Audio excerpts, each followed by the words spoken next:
I mean, I love the original films. Grew up on them like most people of my generation, and this was an opportunity to do something different for me. And this came along, and loved the character and loved the cast involved, and so it was a no-brainer.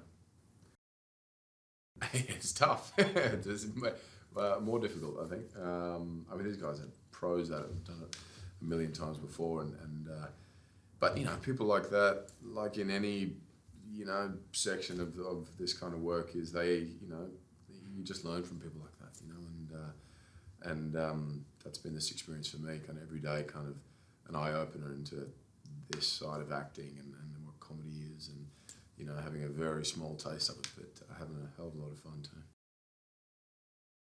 I play Stone Crandall, and he's married to Rusty's sister, so he's the brother-in-law, and he's a cheesy weatherman, bit of a douchebag, and kind of some old-fashioned views and ideas on the world, but I think he tolerates Rusty, or puts on a front for it, and but I think underneath he doesn't have a whole lot of respect for him. So there's some nice tension and kind of digs that the two of them give each other. It's fun. Like the original and like this one, you have characters that you're rooting for, and you love, and are charismatic, and full of fun and what have you, but are just on the wrong side of it all the time. And it's a ripple effect of disasters in a very, very funny way.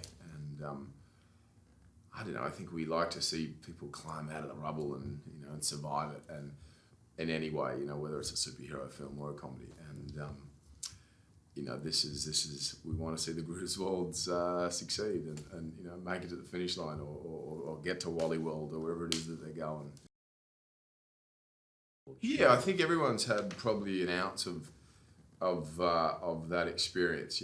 I'm sure not many people have had quite the extremities that these guys go through, but you can relate to the everyday kind of disasters that they find themselves in, and I think and then finding the humorous angle to that disaster is what these directors, writers, and they're able to do, which is such a talent.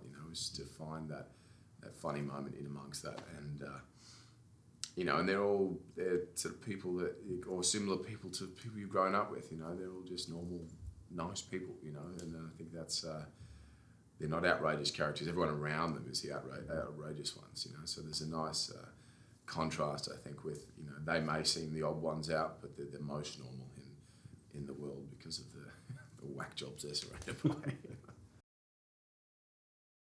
I mean, she's just so smart. She's so sharp. She's so quick, and trying to keep up with her is, I think, what is the interesting thing on screen. Just trying to not laugh. And trying to stay focused when I catch myself just kind of being an audience member and watching her, and then going, I've got to say something. I've got to respond.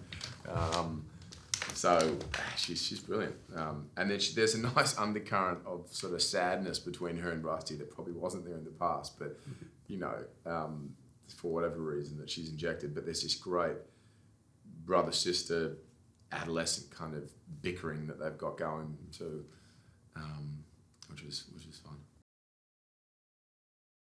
Yeah, definitely, it is. And for me, I mean, as I say, I grew up on the other ones, but I haven't seen them in years. And the idea of it, I thought, is this?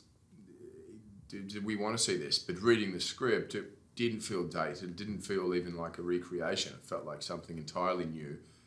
Familiar aspects about it and things we loved from the first one. But the episodic road trip style of sort of storytelling is timeless anyway. It doesn't only exist in the vacation movies. And so I think it's just a great opportunity to use that model, get a whole new cast, a whole new story going, and attack it again.